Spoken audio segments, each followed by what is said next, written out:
Hello everyone, welcome to my channel knowledge lover.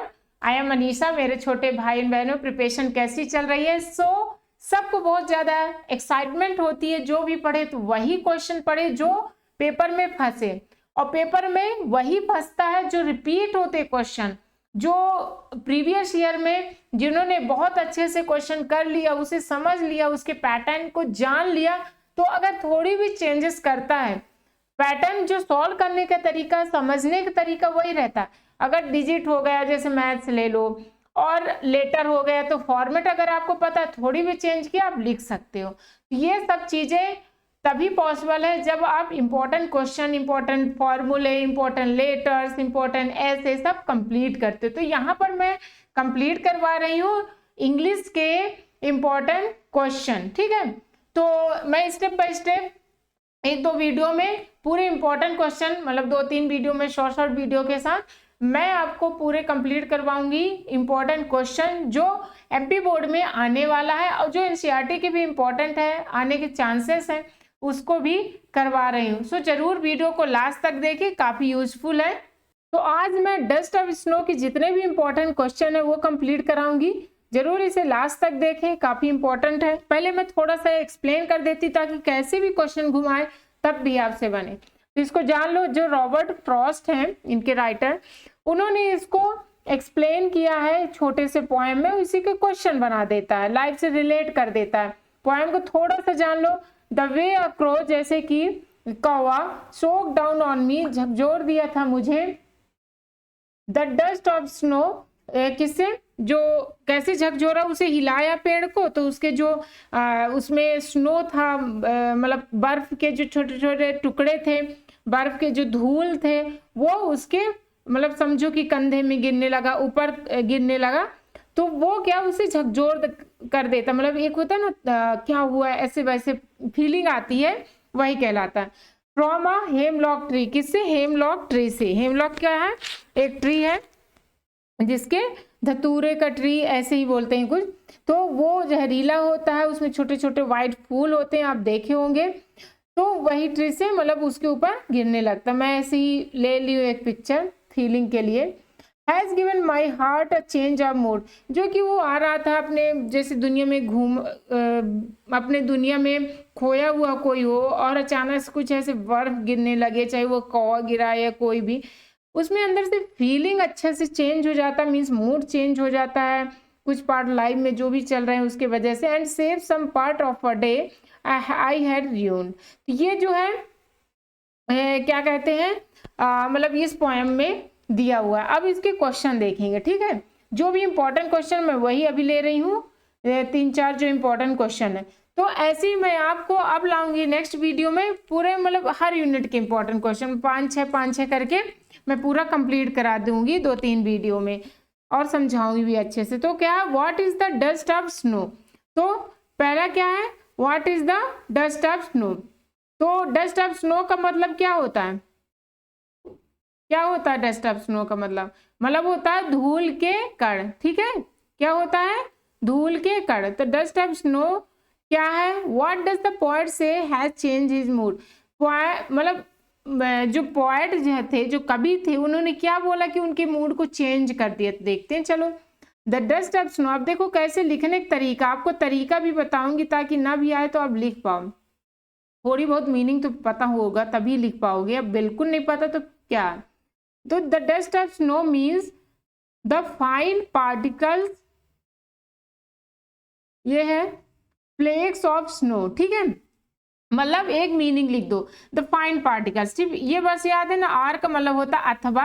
देखो fine मतलब छोटे छोटे टुकड़े को ही तो बोलते हैं, ये फ्लेक्स मतलब बर्फ के पपड़ी को बोलते हैं। फ्लेक्स का मतलब होता है जिस चॉकलेट लेयर बाई लेयर जो आता है ना, वो फ्लेक्स कहलाता है, फ्लेक्स चॉकलेट, वही है फ्लेक्स ऑफ स्नो, जो मतलब छोटे छोटे टुकड़े को बोलते। तो कोई एक लिख देना अगर नहीं याद रहेगा तो। द सडन शॉवर, अचानक से जो बर्फ का, शॉवर मीन्स क्या होता है, जैसे नहाते हैं ना, बौछार, शॉवर लगा रहता है घरों में। The sudden shower in the form of the dust of snow change the poets mood, तो जो अचानक से बर्फ का मतलब बर्फ का जो भी धूल के रूप में शावर होने लगी अचानक उसके ऊपर, उसके कंधे में जब वो करा था, शेक ऑफ किया था, पेड़ को हिलाया था, तो उसके जब पड़ा तो झकझोर सा हो गया, तो मतलब एक मूड चेंज हो गया, अच्छा लगा। तो वही बता रहा था, sudden shower in the form of the dust, मतलब अचानक शावर मीन्स बौछार, इन द फॉर्म किस रूप में, इन द फॉर्म मतलब रूप में, of the dust of snow means बर्फ के धूल के रूप में, चेंज द पोएट्स मूड, जो कि पोएट्स के मूड को चेंज कर दिया। ये होगा इसका आंसर। दूसरा, what is the hemlock tree, hemlock tree क्या है, ठीक है। Why doesn't the poet write about a more beautiful tree such as maple, oak, pine, जो मैपल हो गया जिसमें दूध निकलता है उसको, और ओक हो गया, पाइन चीड़ का पौधा, देवघर बोलते हो, देवदार, जिसका फर्नीचर बनता है, क्यों इसका नहीं जिक्र किया है राइटर, क्या ऐसा था हेमलॉक में और इसमें नहीं है, मतलब क्यों नहीं किया, वो पूछना चाह रहा कि हेमलॉक क्या है और पोएट जो है वो क्यों इन ब्यूटीफुल ट्री है जो मैपल ओक, इसके बारे में ज़्यादा मेंशन नहीं किया, मतलब उसके बारे में ज़्यादा बताया नहीं है। तो यहाँ से देखो, हेमलॉक ट्री क्या पढ़े थे कि हेमलॉक ट्री जो होता है वो पॉइजन होता है, सच है, धतूरा बहुत मतलब जहरीला होता है।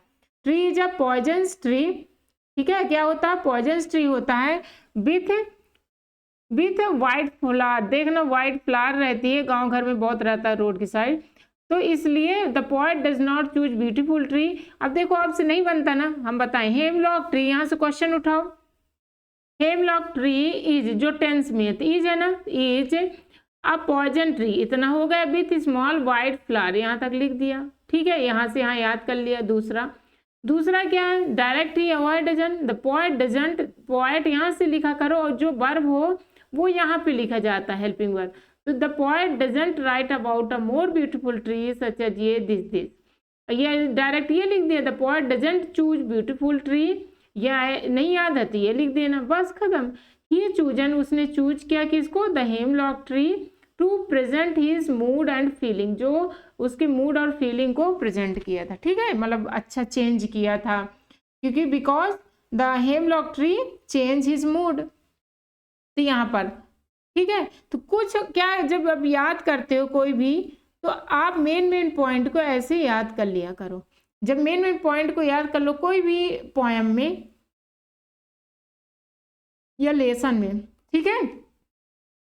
नेक्स्ट क्या, what are the word that are usually named in poem, do you think the crow is often mentioned in poem, what images come to your mind when you think of crow, what are the word are usually name, किस पक्षी के बारे में यहाँ बताया गया था, किसके बारे में बताया, क्रो ही के बारे में तो बताया है, ठीक है, ज्यादातर।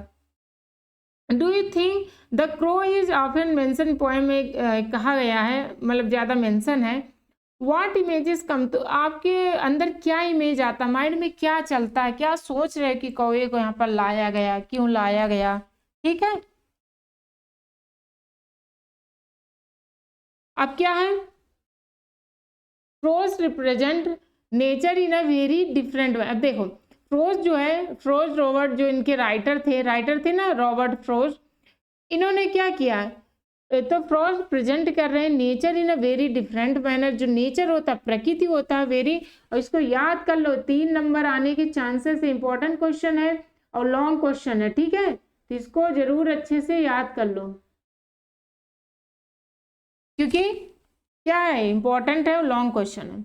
अब चलो समझो, फ्रोज प्रेजेंट करता है nature is a very different manner, जो नेचर होती है वो डिफरेंट मैनर मतलब होता है, डिफरेंट उनके मैनर होते हैं, अदाएं होते हैं इन दिस पोएम में, जैसे बताया। Generally poet take the word which are known to there, generally poet जो लेते हैं हमेशा पक्षियों किस नाम के लेते हैं, उनकी ब्यूटी में, उनकी अच्छाइयों में, जनरली जो अदर पोएट रहते हैं, कवि लोग होते हैं, उनके क्वालिटीज देख कर लेते हैं, जैसे कि पैरट हो गया, पिकॉक हो गया, ठीक है, ये सब सुंदरता देख।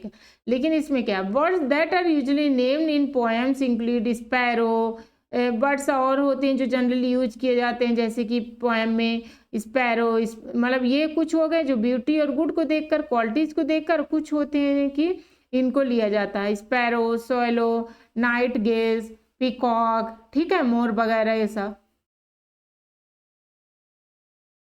No I don't think crow is often mentioned in poem. तो उनका कहना था, रॉबर्ट फ्रॉस्ट थे, उन्होंने सोचा कि ये कभी क्रो के बारे में कुछ नहीं बताएगा, इसलिए वो क्रो को यहाँ पर लिया। तो आप अपने शब्द में भी लिख सकते हो अपने से कि जनरली पोएट होते हैं इंक्लूड करते हैं, include like sparrow, parrot, peacocks, by looking his beauties and good qualities, but Frost क्या है, इनके राइटर हैं, इंक्लूड क्या क्रो अपने वर्ड में भी यूज कर सकते हो, ऐसा नहीं है जिनसे आता है जिससे नहीं आता है। तो मेन पॉइंट याद कर लो और बस अपने रटो बीच बीच के, ये जो वाला क्वेश्चन है इसको उठाओ और वो वाले पॉइंट लिख दो, नंबर मिल जाएगा। तो ये होगा, no I don't think a crow is often mention, हमेशा नहीं किया जाता है ना, ऐसा होता है ना इन पोएम में। Crow are not considered beautiful और एलिगेंट। क्रो जो होता है, कौवा जो होता है वो क्या नहीं कंसीडर किया जाता ब्यूटीफुल सुंदरता में, और एलिगेंट वही सुंदरता का मतलब बहुत सुंदर से मीनिंग होता है एलिगेंट।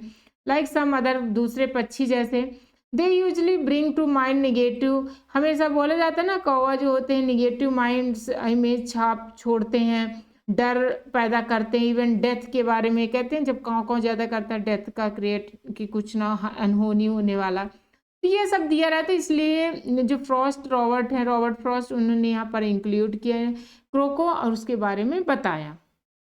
नेक्स्ट क्वेश्चन, ये भी लेंदी क्वेश्चन है, याद कर लें, 3 नंबर का आ सकता है, ठीक है, ये आए हुए क्वेश्चन इसलिए मैं वही क्वेश्चन ली हूँ जो चांसेस हैं।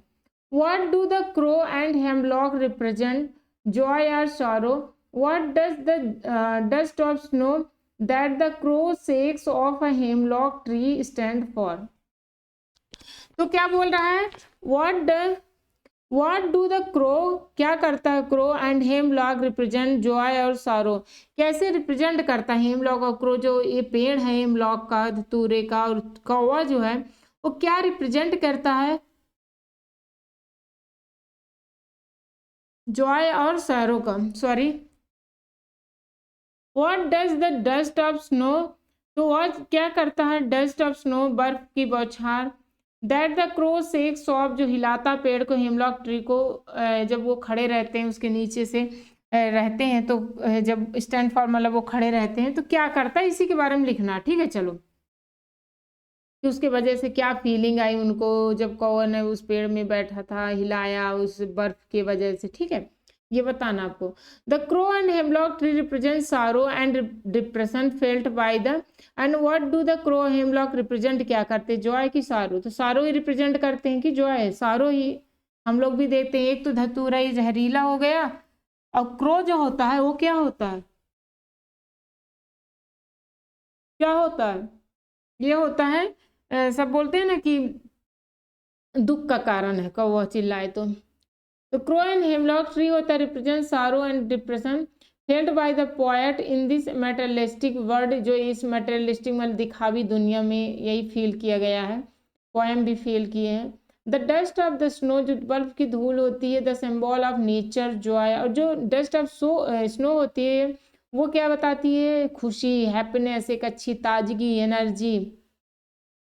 The dust of snow that the crow shakes of her same hemlock tree, जैसे कि बताया कि क्या डस्ट ऑफ स्नो धूल की कण जो है वो, सॉरी, बर्फ की जो धूल होती है, जब उसे क्रो हिलाता है हेमलॉक ट्री को, तो मीन्स मतलब उसके जो सैड मोमेंट रहते हैं, तो उसके क्या होती है, सैड मोमेंट मतलब पॉइंट के दूर हो जाते हैं जब वो बर्फ उसके ऊपर आती है, और उसके वजह से उसके लाइफ में एक फुल ऑप्टिमिस्टिक आ जाती है, मतलब अच्छा चीज वहाँ पर कौवे ने दिखाया। सब तो सौरव बोलते हैं, लेकिन जब वो बर्फ का हिलाया, बर्फ की धूल गिरने लगी, जब वो पेड़ को हिलाया कौवे ने, तो यहाँ पर उसको अच्छाई बताया है कि entering into the time full of optimistic, optimistic means positive thought से बोला जाता है, ठीक है, तो ये है।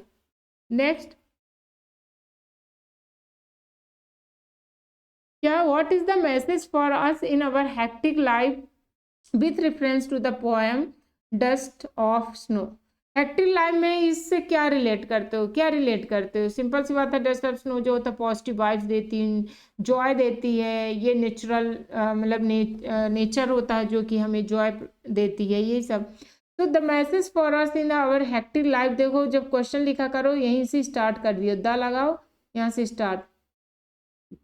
हाँ, hectic life with reference to the poem क्या है, Dust of Snow is that we should enjoy, हम क्या करते हैं, इंजॉय करते हैं इससे जो बर्फ की धूल होती है, नेचर एटमोस्ट बहुत ज़्यादा, एटमोस्ट में बहुत ज़्यादा नेचर से, प्रकृति से, and we should have positive outlook, positive outlook होता है हमें, मतलब अच्छा लगता है, एक होता है ना जो आउटलुक होते हैं, प्रकृति होता है एक पॉजिटिव एनर्जी देती है, ठीक है। तो वी शुड हैव, हमें करना चाहिए था क्या, positive outlook even toward simple act, simple act मतलब एक नॉर्मल क्रिया में ही ये होता है ऐसे, because they can lead to, क्यों वो लीड करते हैं, learning of greater lesson of enjoy life, क्योंकि उससे हमें क्या सीख मिला कि वो मतलब क्या इंजॉय लाइफ होता है, ग्रेटर लेसन इससे मिला कि इंजॉय लाइफ कैसे होती है, इस नेचर से देखकर, डस्ट ऑफ स्नो से हमें सीखने को मिला। तो ऐसे हम ना क्या है कि जितने भी इंपॉर्टेंट क्वेश्चन, अब मैं नेक्स्ट में पूरे इंपॉर्टेंट क्वेश्चन नहीं लूँगी, अभी चैप्टर वाइज कर इसमें दे दी, और जितने भी है हम कोशिश कर रहे हैं आपको जो भी है ऐसे ग्रामर हर चीज़ में काफ़ी अपलोड कर दी, जरूर देखो, बहुत डीप में मैंने एक्सप्लेन किया है जो कि आपको काफ़ी हेल्प करेगी। ओके, तो चैनल को सब्सक्राइब कर लें, दोस्तों को भी शेयर करें। Thank you for watching.